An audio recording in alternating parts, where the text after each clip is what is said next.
सुबह का वक्त है। सूखे और बंजर खेत में हल्की धुंध छाई हुई है। रामू किसान, जिसने फटे पुराने कपड़े पहने हैं, अपने खाली खेत में बैठकर मायूसी से मिट्टी को देख रहा है। तभी उसे किसी के भारी कदमों की आहट सुनाई देती है। वो चौंक कर सिर उठाता है और उसकी आंखें फटी की फटी रह जाती हैं। सामने बर्फ जैसा सफेद, तंदुरुस्त और चमकदार बैल खड़ा है, जिसके सींगों की बनावट बेहद आकर्षक है। हे भगवान, ये मैं क्या देख रहा हूँ? ये कोई मामूली जानवर तो नहीं लगता। इतनी चमक! तू कहाँ से आया है रे भाई? किसका है तू? बैल धीरे से अपना सिर हिलाता है। वो बिना किसी डर के रामू के करीब आता है और उसके कंधे पर अपना मुंह रगड़ने लगता है, जैसे दोनों का सदियों पुराना रिश्ता हो। बड़ा प्यारा है रे तू, पर तेरा मालिक कौन है? इतना कीमती बैल जरूर किसी बड़े जमींदार का होगा। मुझे सबको बताना चाहिए। किसी गरीब की रोजी रोटी होती तो समझ आता, पर तू तो किसी राजा की सवारी लगता है। रामू बैल की रस्सी पकड़ता है और उसे लेकर गांव के बीचों बीच बने चौपाल की तरफ बढ़ता है।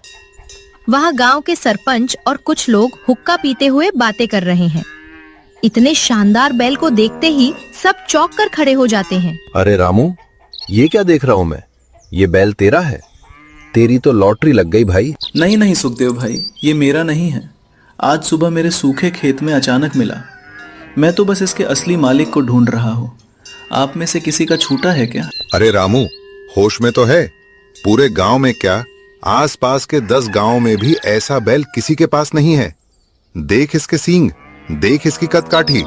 ये किसी आम इंसान का हो ही नहीं सकता। सरपंच जी सही कह रहे हैं। रामू, चुपचाप इसे अपना बना ले। कौन पूछने आ रहा है? वैसे भी तेरे घर में खाने के लाले हैं।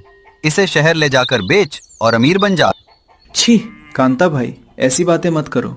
पराया धन मिट्टी बराबर होता है। मैं ईमानदारी की कमाई खाता हूँ। अगर ये किसी का खोया हुआ बैल है तो उसका दिल दुख रहा होगा।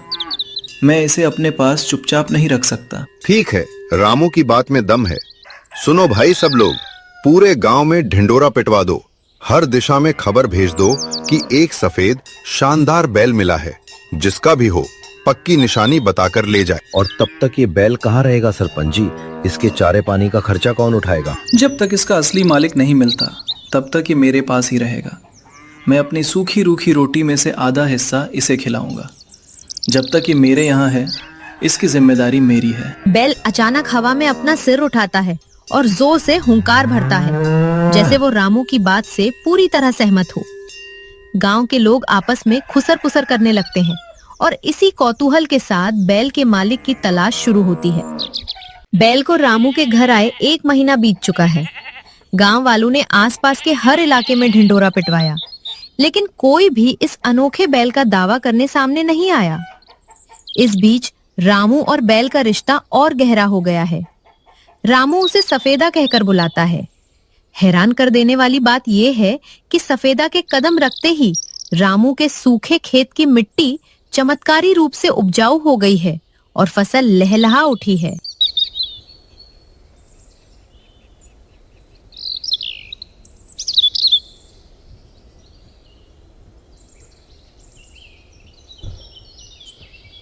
रामू, ओ रामू, बहुत बड़ी खबर है भाई। मैंने सुना है कि बगल वाले गांव के जमींदार ठाकुर भानु प्रताप के कुछ आदमी अपने खोए हुए मवेशियों को ढूंढ रहे हैं। क्या सफेदा उनका तो नहीं? सच में सुखदेव भाई, क्या उन्होंने सफेद बैल का जिक्र किया? अगर ये उनका है तो मैं अभी जाकर उन्हें सौंप आता हूँ। आखिर पराई अमानत है। अरे रुक तो सही। उन्होंने सिर्फ इतना कहा कि उनके कुछ जानवर गुम है। पर तू पागल है क्या रामू? जब से ये बैल तेरे घर आया है, तेरी सूखी जमीन सोना उगल रही है। लोग कह रहे हैं कि इस बैल में कोई जादुई बरकत है। तू इसे वापस क्यों करना चाहता है? सुखदेव भाई, बरकत बैल में नहीं, मेरी मेहनत और भगवान की कृपा में है। लेकिन अगर कोई इसका असली हकदार है तो मैं उसे झूठ बोलकर अपने पास नहीं रख सकता। मेरी आत्मा मुझे गवाही नहीं देगी।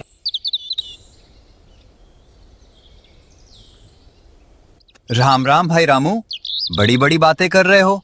पर जरा सोचो, अगर ठाकुर भानु प्रताप को पता चला कि इतना कीमती बैल तुम्हारे पास है, तो वो तुम्हें इनाम देने के बजाय कहीं चोर ना समझ लें। बड़े लोग सीधे सीधे बात नहीं करते। मैंने चोरी नहीं की है कांता भाई। पूरा गांव गवाह है कि पहले दिन ही मैंने चौपाल पर सबको इसके बारे में बताया था। मेरा दिल साफ है, मुझे किसी ठाकुर या जमींदार का डर नहीं है। अच्छा चलो, मान लेते हैं कि ये ठाकुर का नहीं है, फिर किसका है? क्या ये आसमान से टपका है? रामू, मुझे तो लगता है कि तूने कोई बड़ा राज छुपा रखा है। गांव के लोग अब आपस में बातें कर रहे हैं कि तू इस बैल को किसी को दिखाना नहीं चाहता, ताकि इसकी बरकत सिर्फ तुझे मिले। ये तुम क्या कह रहे हो कांता भाई? मैंने कभी किसी को सफेदा को देखने से नहीं रोका। जिसे आना है आए और आकर अपने बैल की पहचान करे। तभी बैल जोर से जमीन पर अपना खुर मारता है और कांता की तरफ गुस्से से देखता है। कांता डरकर 2 कदम पीछे हट जाता है। देख देख सुखदेव, ये जानवर इंसानों की भाषा समझता है। इसमें पक्का कोई मायावी चक्कर है। मैं अभी जाकर सरपंच जी को बताता हूँ कि रामू इस बैल को छुपाकर अपनी किस्मत चमका रहा है और इसके असली मालिक को गांव में आने से रोक रहा है। अरे कांता रुक, बात को बढ़ा मत। कांता बिना सुने गांव की तरफ भाग जाता है। रामू उदास होकर सफेदा के गले लग जाता है। बैल अपना सिर रामू के सीने से टिका देता है, जैसे उसे तसल्ली दे रहा हो। लेकिन गांव में अब इस अनोखे बैल को लेकर लालच और अफवाहों का बाजार गर्म होने लगा है। कांता की फैलाई हुई अफवाहों का असर पूरे गांव पर होने लगा है।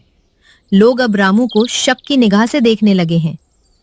शाम का वक्त है और गांव के विशाल बरगद के पेड़ के नीचे चौपाल सजी है। सरपंच और गांव के प्रबुद्ध लोग बैठे हैं। रामू और उसके बैल सफेदा को वहां जबरन बुलाया गया है। गांव की भारी भीड़ तमाशा देखने के लिए इकट्ठा हो चुकी है। रामू, आज तुम्हें यहाँ किसी शिकायत के तहत नहीं, बल्कि पूरे गांव की चिंता को दूर करने के लिए बुलाया गया है। कांता का कहना है कि तुम इस बैल के असली मालिक को ढूंढना नहीं चाहते और इसकी आड़ में कोई बड़ा फायदा उठा रहे हो। सरपंच जी, न्याय के देवता हैं आप तो सब जानते हैं। पहले ही दिन से मैंने इस बैल को अपनी अमानत नहीं माना। आसपास के हर गांव में खबर दी। अगर कोई मालिक नहीं मिल रहा तो इसमें मेरा क्या दोष है? झूठ बोल रहा है ये सरपंच जी। कल ही सुखदेव ने इसे बताया कि ठाकुर भानु प्रताप के आदमी अपने मवेशी ढूंढ रहे हैं, लेकिन रामू ने उन तक खबर पहुंचने ही नहीं दी। ये चाहता है कि इस जादुई बैल की बरकत सिर्फ इसके घर में रहे। देखिए, 1 महीने में इसकी सूखी जमीन पर अनाज के ढेर लग गए हैं। हाँ, कांता सही कह रहा है। जब तक इसका मालिक नहीं मिलता तब तक यह बैल किसी एक के घर क्यों रहे? इससे तो पूरे गांव की खेती होनी चाहिए। बरकत पर सबका हक है। शांत हो जाओ भाइयों, शांत हो जाओ। रामू पर इल्जाम मत लगाओ। जब ये बैल आया था और इसके चारे पानी का खर्चा उठाना था, तब तुम में से कोई आगे नहीं आया। रामू ने अपनी रूखी सूखी रोटी खिलाकर इसे पाला है। आज इसकी फसल अच्छी हुई तो तुम सब इसके दुश्मन बन गए। अरे सुखदेव, तू तो रामू का चमचा है, तू तो उसका साथ देगा ही। सरपंच जी, फैसला कीजिए। ये बैल अब रामू के पास नहीं रहेगा। शांत, सब शांत हो जाओ। गांव का फैसला सुनो। रामू, तुम्हारी ईमानदारी पर हमें शक नहीं है, लेकिन गांव वालों की बात भी पूरी तरह गलत नहीं है। जब तक इस बैल का कोई कानूनी मालिक सामने नहीं आता, तब तक ये बैल गांव की साझी संपत्ति माना जाएगा।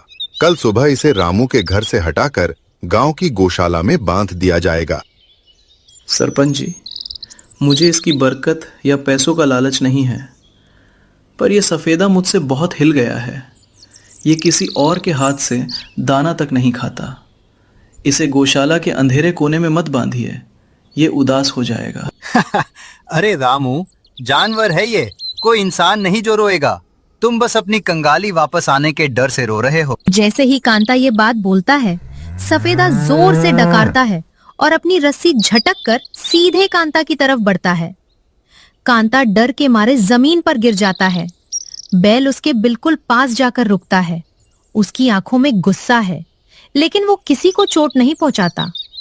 वो वापस आकर चुपचाप रामू के पीछे खड़ा हो जाता है और अपना सिर रामू के कंधे पर रख देता है। अद्भुत, ऐसा जानवर मैंने आज तक नहीं देखा। लेकिन फैसला बदला नहीं जाएगा। रामू, आज की रात यह बैल तुम्हारे पास है। कल सुबह पंचायत के सिपाही इसे ले जाएंगे। पंचायत बर्खास्त हो जाती है। रामू रोते हुए सफेदा को लेकर अपने घर लौटता है। कांता और उसके कुछ लालची साथी कोने में खड़े होकर कल सुबह इस अनोखे बैल को हथियाने और उसे शहर में ऊंचे दामों पर बेचने की गुप्त योजना बनाने लगते हैं। सुबह होते ही पंचायत के सिपाही वादे के मुताबिक सफेदा को रामू के घर से ले गए और उसे गांव की पुरानी गौशाला के एक अंधेरे और सुनसान कोने में भारी जंजीरों से बांध दिया गया। पूरे दिन सफेदा ने न तो घास का एक तिनका मुंह में लिया और ना ही पानी पिया। वो बस उदास आंखों से दरवाजे की तरफ देखता रहा। रामू भी अपने सूने घर में बैठा रोता रहा। अब आधी रात का वक्त है, चारों तरफ सन्नाटा है। गौशाला के बाहर कांता और उसके दो लालची साथी दबे पांव पहुंचते हैं। धीरे धीरे कदम बढ़ाओ, किसी को भनक भी नहीं लगनी चाहिए। आज रात ही हम इस मायावी बैल को यहाँ से निकाल कर शहर ले जाएंगे। वहाँ का कसाई और बड़ा व्यापारी इसके लिए हमें मुंह मांगी कीमत देगा। लेकिन कांता भाई, सरपंच जी को पता चला तो? और वैसे भी ये बैल कोई आम जानवर नहीं है।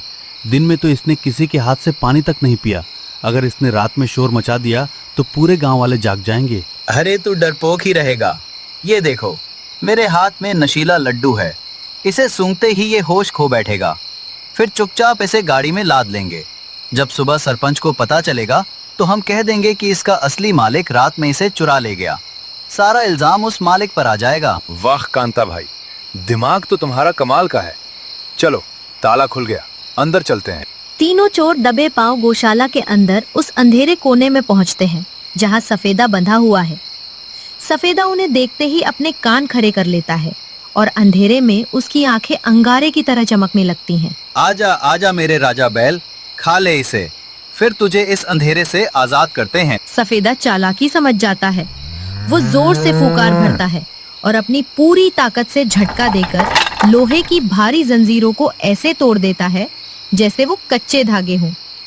जंजीर टूटने की आवाज से तीनों चोर थर-थर कांपने लगते हैं। भागो कांता भाई, ये तो जंजीरें तोड़ रहा है। इसमें इंसानी ताकत नहीं है। रुको, भागो मत, दरवाजा बंद कर दो, इसे घेर लो। सफेदा अपनी जगह से 1 इंच भी नहीं हिलता। वो सिर्फ अपनी आंखें बंद करता है और एक गहरी हुंकार भरता है।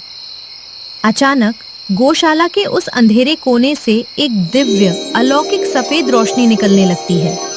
वो रोशनी इतनी तेज होती है कि तीनों चोरों की आंखें चौंधिया जाती हैं और वे अपनी आंखें बंद करके जमीन पर गिर जाते हैं।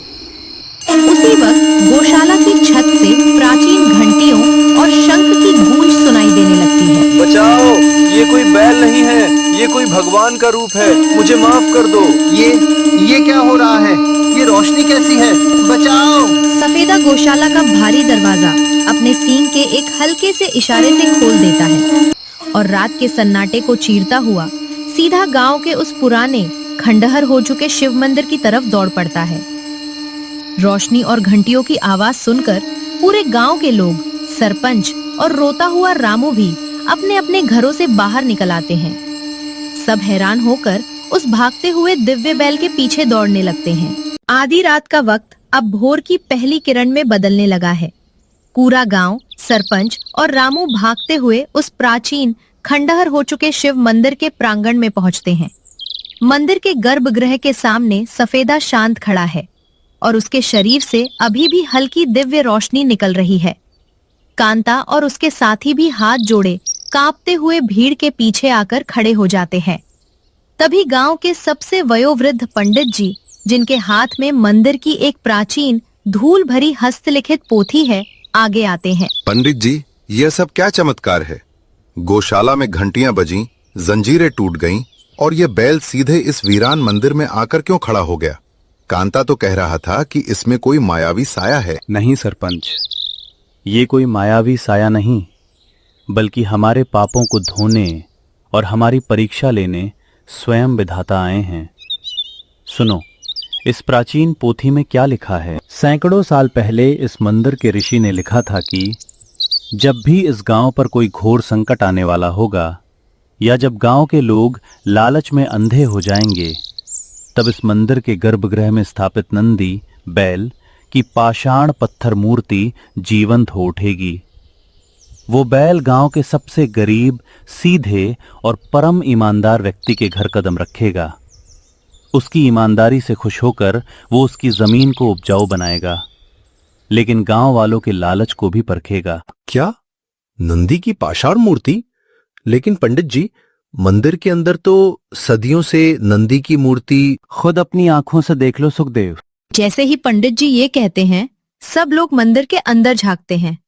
गर्भगृह के बाहर जहां हमेशा पत्थर के नंदी की विशाल मूर्ति स्थापित रहती थी, वो स्थान पूरी तरह खाली है। लोग हैरान होकर बाहर खड़े सफेदा को देखते हैं, जिसके सींगों और कद काठी की बनावट हूबहू उस पौराणिक मूर्ति जैसी ही है। रामू भाई, मुझे माफ कर दो। मैं लालच में अंधा हो गया था। मैं और मेरे साथी रात को इस दिव्य बैल को चुराकर कसाई को बेचने गए थे, लेकिन इन्होंने हमें चोट नहीं पहुंचाई, सिर्फ हमारी आंखें खोल दी। ये कोई साधारण जानवर नहीं, ये साक्षात भगवान का आशीर्वाद है। प्रभु, मुझे माफ कर देना। मैं तो आपको एक साधारण बेजुबान समझकर अपने घर ले आया था। मैंने तो बस अपना धर्म निभाया। आप मुझे छोड़कर मत जाइए। सफेदा, नंदी रूपी बैल, अपनी दिव्य आंखों से अत्यंत प्रेम और करुणा के साथ रामू को देखता है। वो धीरे से अपना मुंह रामू के सिर पर टिकाकर उसे आशीर्वाद देता है। फिर वो कदम बढ़ाकर मंदिर के गर्भगृह की ओर बढ़ता है। जय नंदी महाराज, जय भोलेनाथ। जैसे ही सफेदा गर्भगृह के उसी खाली स्थान पर पहुंचता है जहां मूर्ति हुआ करती थी, एक बहुत तेज सफेद रोशनी चमकती है। सब लोग अपनी आंखें बंद कर लेते हैं। एक सेकंड बाद जब रोशनी कम होती है तो वहां कोई जीवित बैल नहीं होता। उसी स्थान पर वापस सफेद संगमरमर के भव्य और चमकीले नंदी महाराज स्थापित हो चुके हैं, जिनके चेहरे पर वही शांत मुस्कान है। नंदी महाराज ने रामू की ईमानदारी के कारण हमारे गांव का संकट टाल दिया और हमें लालच से बचा लिया। आज से इस बैल का कोई इंसानी मालिक नहीं है, इसके मालिक स्वयं महादेव हैं। आप हमेशा मेरे दिल में और इस गांव की खुशहाली में रहेंगे सफेदा। उस दिन के बाद से रामू कभी गरीब नहीं रहा। उसकी ईमानदारी की कहानी अमर हो गई। गांव वालों ने अपना लालच छोड़ दिया और मंदिर का जीर्णोद्धार करवाकर हर साल उस अनोखे बैल की याद में ईमानदारी उत्सव मनाना शुरू कर दिया।